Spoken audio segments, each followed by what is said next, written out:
What happens when the ghost of the woman you mourned is mopping the floor in the very same bar where, 6 months ago, you began drinking your life away?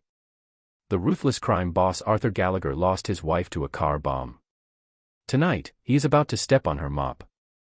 The Cobalt Lounge, hidden on West Kinsey Street in the heart of Chicago, was not a place for the weak. It was a fortress of polished mahogany, velvet booths, and secrets soaked in $800 scotch. Tonight, the heavy oak doors were bolted shut to outsiders. The air was thick with the suffocating scent of imported Cuban cigars and the heavy, metallic smell of power. At the center of it all sat Arthur Gallagher. At 34, Arthur was the undisputed king of Chicago's criminal underworld. He was a man carved from marble and cruelty, a reputation he had hardened over the past 6 months. Before the explosion on Lakeshore Drive, there had still been a small fragment of humanity inside Arthur. He had limits. He had a conscience. He had Clara. But Clara was gone. Arthur slowly drew on his cigar, staring into the amber liquid in his glass of Macallan. The memory of that Tuesday in October played endlessly inside his head, the deafening roar of C4 explosives, the blinding flash of orange flame, the monstrous heat that twisted the metal of her black SUV. By the time Arthur's men pulled him away from the wreckage, there was nothing left to save. Dr. Ari Mitchell, the city's chief medical examiner and a man firmly kept on the Gallagher payroll, confirmed the identity through dental records. Clara Davis Gallagher was dead. From that day on, Arthur drowned the city in blood. He methodically destroyed the Russo family, whom he blamed for the attack. He gave execution orders with a single wave of his hand. Every night, he drank himself numb just to silence the ghostly sound of his wife's laughter. "Boss." The voice cut through the fog. It was Tommy Callahan, Arthur's second-in-command and oldest friend. Tommy shifted awkwardly in the leather chair across from him. "The shipments are delayed. The port authorities are asking questions. We need to reroute through Gary, Indiana." Arthur's jaw tightened. "I don't pay the port authorities to ask questions. I pay them to look the other way. Handle it, Tommy, or I'll find someone who can." "I'll handle it, Arthur. But you need to slow down. You haven't slept in days. You're running on rage and whiskey." Arthur's eyes, cold and dead as winter ice, snapped toward Tommy. In a sudden explosion of fury, Arthur hurled the heavy crystal glass across the room. It smashed against the brick wall with a violent crash, scattering sharp shards and expensive liquor across the polished wooden floor. "Don't tell me what I need, Tommy," Arthur growled, his voice a dangerous low rumble. At the far end of the spacious room, hidden in the shadows of the service corridor, a woman flinched. Her name was Chloe. At least that was what the forms at St. Jude's Women's Shelter said. She did not know her real name. 5 months ago, she had woken up in a charity clinic in Gary, Indiana, with a severe concussion, a broken arm, and absolutely no memory of her past. All she had was a faint, jagged scar near her hairline and a terrifying emptiness where her life should have been. And soon after, she discovered she was pregnant. Now, 6 months pregnant, Chloe's back ached with a dull, relentless pain. She wore a baggy gray janitor's jumpsuit that swallowed her fragile figure, though it could no longer hide the obvious curve of her belly. The shelter had helped her get this unofficial cleaning job at the Cobalt Lounge. The bar manager, an older woman named Rosa, had been kind enough to let her work the late shift, after the customers were gone. Chloe had been told to keep her head down, mop the floors, and never look the men in expensive suits in the eye. "Chloe," Rosa hissed from the kitchen doorway, pale and desperate, frantically gesturing toward the broken glass near the VIP booth. "Clean that up quickly and quietly. Don't talk to them." Chloe nodded. Her heart hammered against her ribs. She grabbed a heavy plastic dustpan and an industrial broom. Keeping her eyes fixed on the floorboards, she stepped out of the shadows. The atmosphere in the room was suffocating. She could feel the heavy, predatory stares of the men guarding the doors. She shuffled toward the brick wall. Her oversized rubber boots squeaked faintly. Slowly, painfully, she lowered herself to her knees. Her pregnant belly made every movement clumsy.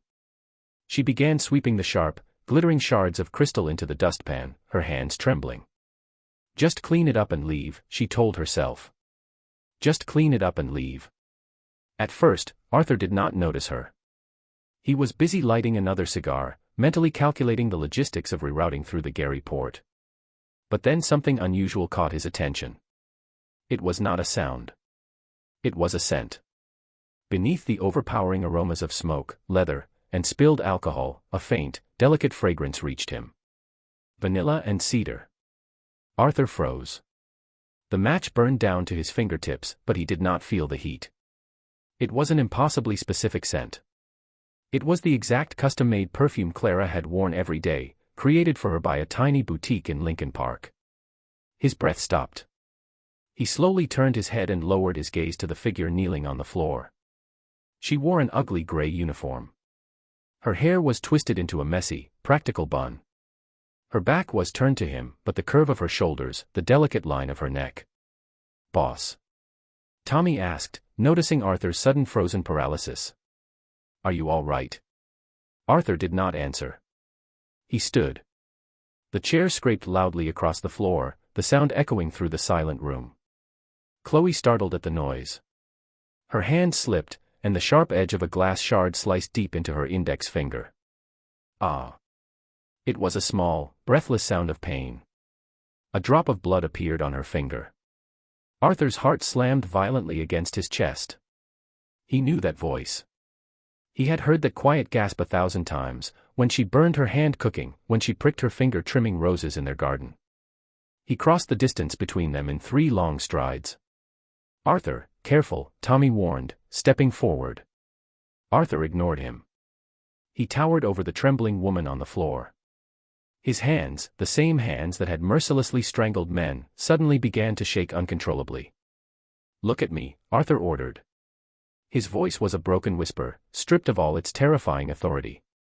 Chloe squeezed her eyes shut, seized by horror. She pressed her bleeding finger to her chest. "I'm sorry, sir," she stammered in a shaking voice. "I'll clean faster. Please forgive me." "I said, look at me." The pure desperation in his voice forced her to obey. Chloe slowly lifted her head. The dim golden light of the chandelier fell across her face. Time stopped inside the Cobalt Lounge. Arthur stopped breathing completely.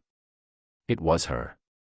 Despite the pale skin, the dark circles of exhaustion beneath her eyes, and the harsh overhead light, there was absolutely no mistaking her. It was Clara. The small crescent-shaped scar above her left eyebrow from a childhood bicycle accident. The faint dusting of freckles across the bridge of her nose. The deep, expressive hazel eyes that had haunted him in nightmares for 6 agonizing months. But those eyes did not look at him with love. They were wide open, dilated with raw, naked terror. She looked at him the way prey looks at a predator. "Clara." Arthur breathed the name as if it were a prayer. He dropped to his knees directly in the spilled alcohol, not caring about his $5,000 suit. He reached out with trembling fingers and froze inches from her cheek. Chloe jerked away, crawling backward across the floor until her back hit the brick wall. "Don't touch me," she screamed, pulling her knees up in a protective gesture. That was when Arthur saw it. The roundness of her belly. The unmistakable curve of late pregnancy. A tidal wave of conflicting emotions crashed violently through Arthur's chest: shock, euphoria, confusion, and then a dark, poisonous sense of betrayal. She is alive. She let me think she burned alive. She is pregnant. "Arthur," Tommy Callahan's hoarse voice broke through the silence. Tommy rushed over. His face went pale as he stared at the woman on the floor. "Arthur, step back. This is impossible. We saw the coroner's report. We buried her." "Shut up, Tommy," Arthur growled, never taking his eyes off the woman shrinking before him. His mind began connecting torn pieces of a puzzle he had not even known existed. He lunged forward and grabbed her by the forearms, not gently, but with a desperate, crushing grip. "Why?" Arthur shouted, his voice echoing off the high ceilings. "Why did you do this? Did you stage all of it? Did you let me bury an empty coffin? Did you let me tear this city apart thinking you were ashes?" Chloe burst into tears, struggling desperately against his iron grip. "Let me go. I don't know what you're talking about. I don't know you. Stop lying to me." Arthur roared, the cruelty that had made him a feared boss flooding back into his tone. He yanked her to her feet. She was light, too light, even with the pregnancy. You thought you could hide from me in my own city. In this. He tugged at the collar of her cheap jumpsuit. And this. His eyes dropped to her stomach, and a sickening knot twisted inside him. Who is the father, Clara? If you left me for someone else. My name is Chloe, she screamed hysterically, pushing at his chest with both hands. I don't know you. Help me, please. Somebody help me. The bar manager rushed out of the kitchen, accompanied by 2 huge Gallagher guards.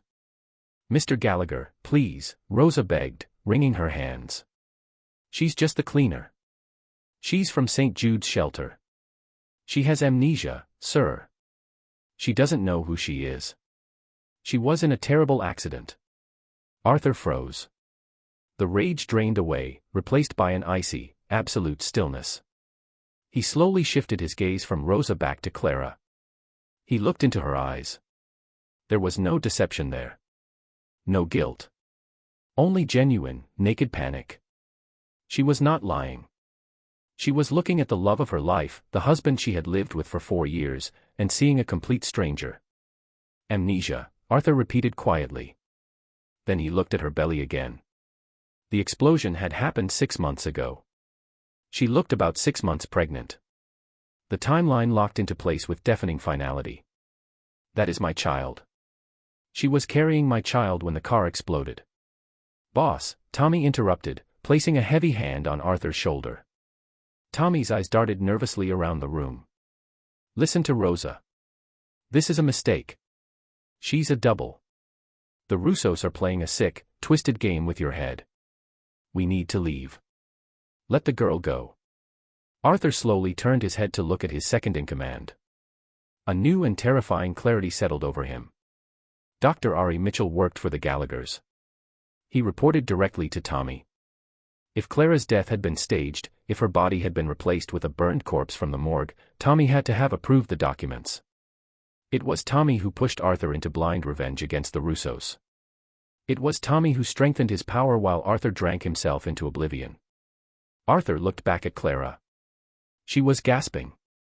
Her chest rose and fell. Her hands clutched her stomach. The stress was unbearable. I can't breathe, Clara whispered. Her eyes rolled back. Before she could fall to the floor, Arthur caught her. He lifted her easily into his arms and pressed her against his chest. Her head fell limply onto his shoulder. The scent of vanilla wrapped around him, anchoring him to a reality he had believed was lost forever. Lock the doors, Arthur ordered. His voice was terrifyingly calm. He straightened, holding his unconscious wife in his arms. The guards at the entrance exchanged confused glances, but immediately rushed to bolt the heavy oak doors. Arthur, what are you doing? Tommy demanded, his voice cracking with panic. You can't just take some random pregnant woman from here. The reputation. The reputation, Arthur interrupted, turning and piercing Tommy with his gaze. This is my wife, Tommy. And if I find out anyone in my inner circle knew she was alive while I was mourning her. Arthur let the threat hang in the air, cold and absolute. Tell Dr. Keller to come to the Lake Forest estate immediately. Arthur, be reasonable.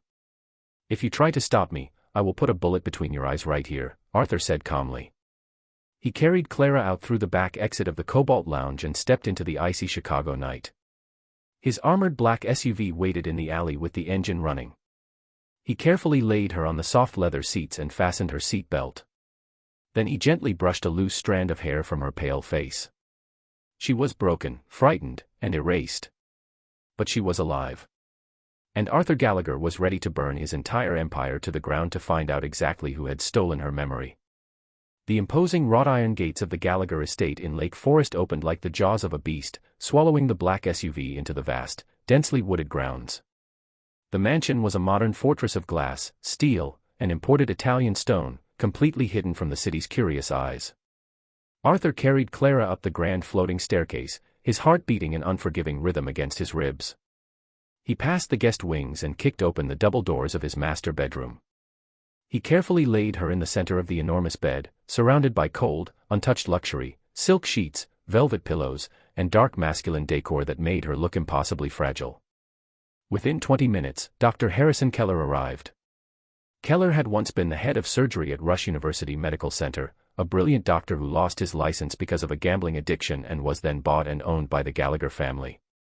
Arthur paced the bedroom like a caged tiger while Keller examined the unconscious woman. The silence in the room was suffocating, broken only by the steady hum of the central heating and the doctor's quiet clinical movements. Finally, Keller removed his stethoscope and turned to Arthur. His face was grave. "Physically, she is stable, Arthur. And the baby's heartbeat is surprisingly strong for a woman who has endured this kind of trauma. However, the amnesia is severe. According to her medical records from the Gary Clinic, which I just obtained through a back-channel server, she suffered a serious coup-contre-coup traumatic brain injury. Her brain literally struck the wall of her skull from the force of the blast. Her mind blocked off the past as a trauma response. Is it reversible?" Arthur demanded, his voice tight. "Memories are unpredictable," Keller sighed, adjusting his glasses. "They could come flooding back tomorrow, or they could remain buried forever. You cannot force it. If you overwhelm her with the truth about who you are and what you do, you risk triggering a psychological collapse. She believes she is Chloe, a poor cleaner. You must proceed with extreme caution." Arthur stared at the pale woman on the bed. Physical pain spread through his chest. "Thank you, Harrison. Wait downstairs." When the door clicked shut, a soft groan sounded. Clara's hazel eyes fluttered open. Instantly, panic took over her features. She scrambled backward until she hit the headboard softly. Her hands flew up to protect her rounded stomach. "Where am I?" she breathed, her eyes darting around the spacious, dimly lit room. "What is this? If you want money, I don't have any. I swear." Arthur stopped at the foot of the bed and slowly raised his hands in surrender. He forced his features to soften, burying the ruthless Mafia boss deep beneath the surface. "You are safe," Arthur said, his voice low and soothing. "My name is Arthur. You passed out in my establishment. A hospital would have asked too many questions because you have no documents, so I brought you to my home. A doctor has already examined you and the baby. You are both completely healthy." Clara stared at him, trembling. She studied his face, the sharp line of his jaw, the dark, piercing eyes. A strange flash of confusion crossed her expression. A ghostly spark of recognition appeared, then vanished before it could catch fire. "Why would you do that? Help a stranger?" Arthur's throat tightened. He swallowed the bitter taste of the lie. "Because you are my heart. Because I spent 6 months drowning while mourning you. Because I saw you collapse on my floor," Arthur lied smoothly, his eyes filled with desperate, unspoken devotion. "Rest tonight. Tomorrow we will figure out what to do next." Before she could object, Arthur turned and left the room, quietly locking the door behind him. The moment he entered the hallway, the gentle mask disappeared. His eyes darkened with lethal intent. In the underground levels of the estate, inside a soundproof room used for interrogations, Arthur's head of security, Dominic Fisher, was waiting. Tied to a steel chair beneath the harsh light of a fluorescent lamp sat Dr. Ari Mitchell, the chief medical examiner of Cook County. Mitchell was sweating heavily. His expensive suit was wrinkled. When Arthur entered the room, rolling up his sleeves, the doctor began to sob. "Mr. Gallagher, I swear to God, I had no choice. He threatened my family." Arthur did not say a word. He walked to the metal table and picked up a heavy steel wrench. "I want to hear the whole truth," Arthur said quietly, his voice stripped of all humanity. "Or I will start breaking fingers. And you need those fingers for autopsies, don't you, Ari?" Mitchell broke instantly. The words poured out of him in a miserable, panicked stream. The conspiracy, as Mitchell explained through tears, had been executed flawlessly. The substitution. The woman who died in the SUV was an unidentified homeless woman from the Cook County morgue, whose height and body type closely matched Clara's. The cover-up. Mitchell replaced the dental records in the official police database before the fire investigators processed the scene. The motive. Clara survived the initial blast because she had stepped out of the car to pick up a fallen earring. She was stunned by the shock wave and immediately abducted by men dressed as paramedics. The payment.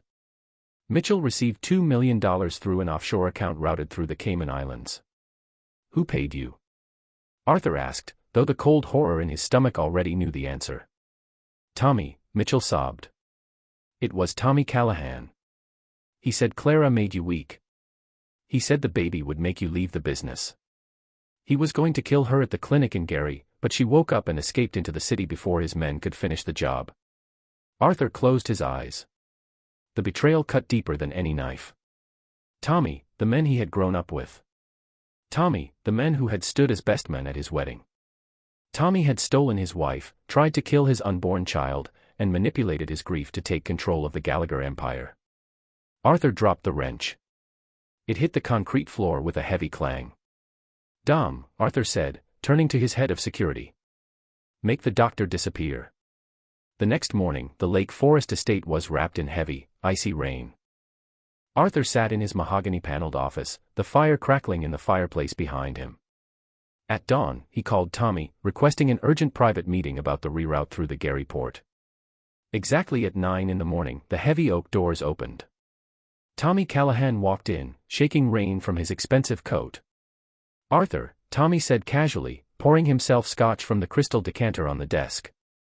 You left the Cobalt Lounge in quite a hurry last night. People are talking. You can't just kidnap cleaning staff because you're having a psychological breakdown. Arthur sat completely still in his leather chair. He watched his oldest friend take a sip of scotch. I had a very interesting conversation with Ari Mitchell last night, Arthur said quietly. Tommy froze. The glass stopped halfway to his mouth. For a fraction of a second, the mask slipped, revealing the cold, calculating snake beneath the charming second-in-command. Slowly, Tommy placed the glass on the desk. Mitchell is a paranoid addict, Tommy replied, though his right hand began sliding slowly toward the inside pocket of his jacket. He told me about the unidentified woman, Arthur continued, his voice deathly calm. He told me about the $2 million in the Cayman account. And he told me how you ordered the murder of my pregnant wife because you thought she was making me soft. Silence fell over the office, heavy and absolute. The only sound was the crackling fire. Tommy did not even try to deny it. She was making you soft, Arthur. You talked about legal businesses. You talked about moving to the suburbs. You are a king, Arthur. Kings do not step down from the throne to play house. I did what was necessary to protect the family. You destroyed my family to steal my throne, Arthur growled, rising to his feet. Tommy drew his suppressed Glock 19 with lightning speed. But Arthur had been waiting for that moment for 12 hours. Before Tommy could even aim, Arthur's hand shot out from under the desk. Pop. Pop. 2 muffled shots burst from Arthur's SIG Sauer. The first bullet struck Tommy in the chest. The second hit him directly between the eyes. Tommy Callahan collapsed backward onto the Persian rug, dead before his body touched the floor. Arthur stood over the body of his betrayer. His chest rose and fell heavily. The metallic smell of blood mixed with wood smoke in the air. The empire was safe. The poison had been cut out. But Arthur's war was far from over. 5 weeks later, the storm outside the master bedroom windows raged wildly, but inside the room was a sanctuary of agonizing tension and final triumph. Clara, who still called herself Chloe, though she had grown used to Arthur's gentle and protective presence, squeezed his hand with crushing strength. Dr. Keller stood at the foot of the bed. One more push, Chloe. You're doing wonderfully. With one final exhausted cry, the silence of the room was torn apart by the sharp, beautiful wail of a newborn baby. Arthur dropped to his knees beside the bed. Tears ran down his face as Keller quickly wiped the baby clean and wrapped him in a warm blanket. It was a boy. He had Arthur's dark hair, but even in his crying red little face, Arthur could see Clara's delicate features. Keller carefully handed the bundle to Clara. She pressed the baby to her chest. Her face was pale and wet with sweat, but her eyes shone with fierce, absolute love. He is beautiful, she whispered, stroking the baby's cheek. She lifted her gaze to Arthur, who gently brushed the damp strands of hair from her forehead. For the past 5 weeks, Arthur had demanded nothing from her. He had simply protected her, cared for her, and looked at her with a quiet, devastating adoration that both confused and comforted her. What should we name him?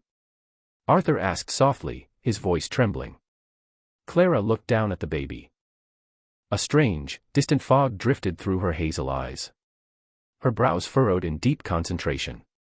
Her lips parted as she stared at the infant, the gears of her damaged mind turning furiously. "William," she whispered.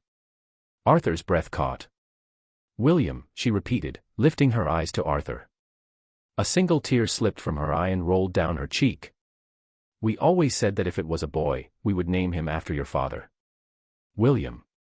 The room spun. Arthur gripped the edge of the bed to keep his balance. It was not a full recovery. She still did not remember the wedding, the explosion, or the life they had built together. But it was a crack in the dam. And through that crack, the truth was beginning to bleed through. "Yes," Arthur forced out, pressing a desperate, tender kiss to her forehead.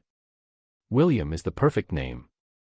As Clara rested her head against his shoulder, holding their son in her arms, Arthur looked through the armored glass windows at the estate spread out below. He had burned the city to ashes in his grief. Now, from those very ashes, he would build a new empire. Not of blood and fear, but of steel and safety. For Clara.